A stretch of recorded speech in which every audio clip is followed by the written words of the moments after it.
তো তোমাদের সামনে নিয়ে চলে এসেছি মাধ্যমিক 2024-এর জীবন বিজ্ঞানের একেবারে শেষ মুহূর্তের সাজেশন নিয়ে। তো এই সাজেশনটি তোমরা ধৈর্য সহকারে দেখো, এখান থেকে কিন্তু অনেক প্রশ্নই তোমরা কমন পাবে।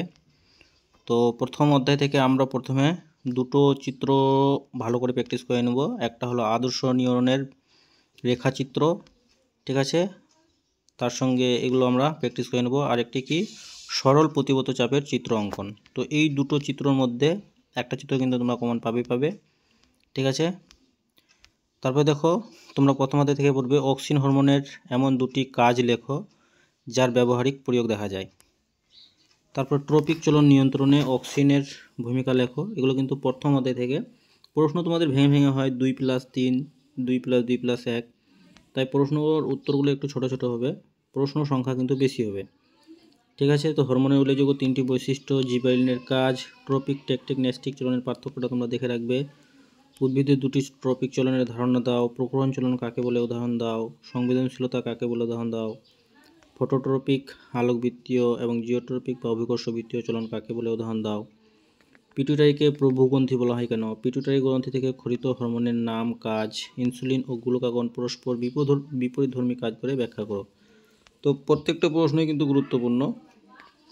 এড্রিনালিনকে আপৎকালীন বা সংকটকালীন হরমোন বা জরুরিকালীন হরমোন বলা হয় কেন। ড্যান্ড্রন অ্যাক্সনের দুটি গঠনগত কার্যগত পার্থক্য লেখো। স্নায়ুতন্ত্রের প্রয়োজনীয়তা লেখো। জন্মগত অর্জিত প্রতিবত ক্রিয়ার মধ্যে পার্থক্য লেখো। হরমোনের ফিডব্যাক আচরণ উদাহরণ সহ লেখো। বহিঃখরা অন্তঃক্ষরা গ্রন্থির পার্থক্য। মাছের গমনে মায়োটম পেশির ভূমিকা। মাছের বক্ষ পাখনার ভূমিকা। চলন গমনের পার্থক্য। পাখির গমনে সাহায্যকারী দুটি উড্ডয়ন পেশির নাম লেখো। কৃষিক্ষেত্রে ব্যবহৃত বিভিন্ন হরমোনের ভূমিকা লেখো। প্রাণী হরমোন ও উদ্ভিদ হরমোনের মধ্যে পার্থক্য লেখো। মায়োপিয়া কাকে বলে, হাইপারমেট্রোপিয়া কাকে বলে, আর এদের ত্রুটি সংশোধনের জন্য কী ব্যবস্থা নেওয়া দরকার। ট্রপিক চলন নিয়ন্ত্রণে অক্সিনের ভূমিকা। দুটি কৃত্রিম হরমোনের উদাহরণ দাও। ডায়াবেটিস মেলিটাস, ডায়াবেটিস ইনসিপিডাস কী কারণে হয়। ডায়াবেটিস মেলিটাসের লক্ষণগুলি লেখো। তো দ্বিতীয় অধ্যায় থেকে কিন্তু এই কয়েকটা প্রশ্ন আমাদের করে যেতেই হবে, উপায় নাই, ঠিক আছে। বড় অধ্যায়, তাই প্রশ্ন সংখ্যাটা একটু বেশি আছে। তারপরে দ্বিতীয় অধ্যায় জীবনের প্রবহমানতা। ডিএনএ আরএনএর মধ্যে পার্থক্য পড়বে।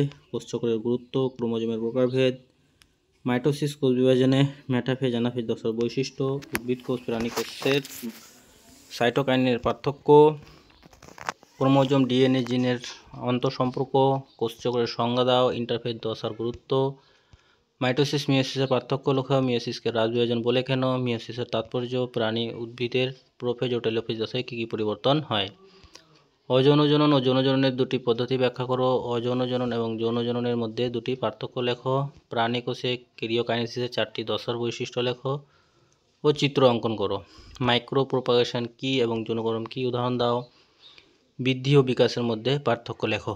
সপুষ্পক উদ্ভিদের দ্বিনেশিক প্রক্রিয়া ছবি সহ আলোচনা করো। স্বপরাগযোগের সুবিধা অসুবিধাগুলি লেখো এবং ইতর পরাগযোগের সুবিধা অসুবিধাগুলি লেখো। ফান্ডের যৌনকরণ ছবির সাহায্যে বোঝাও। ইমাস্কুলেশন কি, অঙ্গজনন কাকে বলে, প্রধান 3 প্রকার অঙ্গজনন ব্যাখ্যা করো। শাখা কলম জোর কলমের সাহায্যে কিভাবে কৃত্রিম অঙ্গজনন সম্পন্ন হয় তার সংক্ষেপে লেখো। ইউক্রোমাটিন, হেটারোক্রোমাটিনের মধ্যে নিম্নলিখিত দুটি বিষয়ে পার্থক্য লেখো। কুণ্ডলী আর স্বকীয়তা। তৃতীয় অধ্যায় থেকে পড়বে পিতামাতা উভয় স্বাভাবিক কিন্তু ছেলে বর্ণান্ধ, এটি কিভাবে সম্ভব তা চেকারবোর্ডের সাহায্যে দেখাও।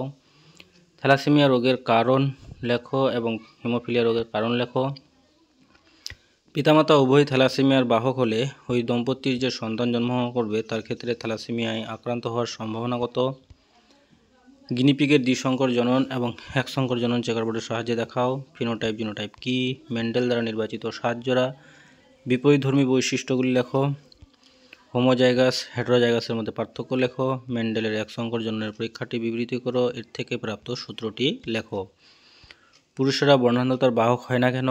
থ্যালাসেমিয়া রোগে মানবদেহে কোন 3টি অঙ্গ ক্ষতিগ্রস্ত হয়। মানুষের লিঙ্গ নির্ধারণ পদ্ধতি সংক্ষেপে লেখো। লিঙ্গ নির্ধারণে পিতার ভূমিকা চেকারবোর্ডের সাহায্যে দেখাও। থ্যালাসেমিয়া প্রতিরোধে জেনেটিক কাউন্সেলিংয়ের ভূমিকা লেখো। প্রকট প্রচ্ছন্ন বৈশিষ্ট্য কাকে বলে। মেন্ডেলিফের সাফল্য লাভের কারণগুলি লেখো। মেন্ডেল তার পরীক্ষার জন্য মটর গাছকে নির্বাচন করেছিলেন কেন। এলিল কি, জিন কি, লোকাস কাকে বলে। চতুর্থ অধ্যায় থেকে পড়বে তোমরা জৈব অভিব্যক্তি সম্পর্কিত লেমার্কের তত্ত্ব। ডারউইনের মতবাদ অনুসারে কিভাবে একটি নতুন প্রজাতির সৃষ্টি হয় তা একটি উদাহরণের সাহায্যে ব্যাখ্যা করো। প্রাকৃতিক নির্বাচন বা তত্ত্ব অনুযায়ী অস্তিত্বের জন্য সংগ্রাম ব্যাখ্যা করো। প্রকরণ কাকে বলে? নতুন প্রজাতির জীব সৃষ্টিতে যোগ্যতমের উদ্বর্তন। প্রাকৃতিক নির্বাচনের ভূমিকা সংক্ষেপে আলোচনা করো। রুই মাছের জলজ অভিযোজনে পটকার ভূমিকা কী কী? উড্ডয়নের জন্য পায়রার 3টি অভিযোজনগত বৈশিষ্ট্য লেখো। ক্যাকটাসের 3টি অভিযোজনগত বৈশিষ্ট্য লেখো। সুন্দরী উদ্ভিদের লবণ সহনের 3টি অভিযোজনগত বৈশিষ্ট্য লেখো। উটের অতিরিক্ত জলক্ষয় সহনের অভিযোজনগত বৈশিষ্ট্য উল্লেখ করো। হৃৎপিণ্ডের তুলনামূলক অঙ্গ সংস্থান কীভাবে অভিব্যক্তির মতবাদের সপক্ষে প্রমাণ হিসেবে কাজ করে? ঘোড়ার বিবর্তন ঘটিত প্রমাণের ক্ষেত্রে জীবাশ্মের গুরুত্ব আলোচনা করো। সংক্ষেপে মেরুদণ্ডী প্রাণীদের তুলনামূলক ভ্রূণ তত্ত্বগত প্রমাণটি যে বিবর্তনে সহায়তা করে তা উল্লেখ করো। সমস্যার সমাধানে শিম্পাঞ্জির আচরণগত অভিযান উল্লেখ করো। একটি মৌচাকে কোনো শ্রমিক মৌমাছি অন্য শ্রমিক মৌমাছিদের কীভাবে খাদ্যের উৎসের সন্ধান ও অবস্থান জানায়। পঞ্চম অধ্যায় সর্বশেষ অধ্যায় শব্দ দূষণের কারণ মানুষ ও প্রাণীর উপর শব্দ দূষণের প্রভাব আলোচনা করো। মানে শব্দ দূষণের কারণ পড়বে আর মানুষ ও প্রাণীর উপর শব্দ দূষণের প্রভাব। নাইট্রোজেন আবদ্ধকরণে মুক্তজীবী ও মিথজীবী ব্যাকটেরিয়ার ভূমিকাগুলি কী কী? জীববৈচিত্র্যের গুরুত্ব বা ভূমিকা আলোচনা করো। জীববৈচিত্র্য রাষ্ট্রের গুরুত্বপূর্ণ কারণ। বন্যপ্রাণী সংরক্ষণের প্রয়োজনীয়তা সংক্ষেপে উল্লেখ করো। বন সংরক্ষণের যে কোনো 5টি উপায় উল্লেখ করো। ভারতে ব্যাঘ্র সংরক্ষণের জন্য কীরূপ প্রচেষ্টা গ্রহণ করা হয়েছে? ভারতে 2টি ব্যাঘ্র প্রকল্পের নাম অবস্থান উল্লেখ করো। হটস্পট নির্ধারণের শর্তগুলি কী কী? তারপরে সুন্দরবনের পরিবেশগত সমস্যাগুলি লেখো। তো প্রিয় শিক্ষার্থী বন্ধুরা, ভিডিওটি ছিল এই পর্যন্ত। ধন্যবাদ।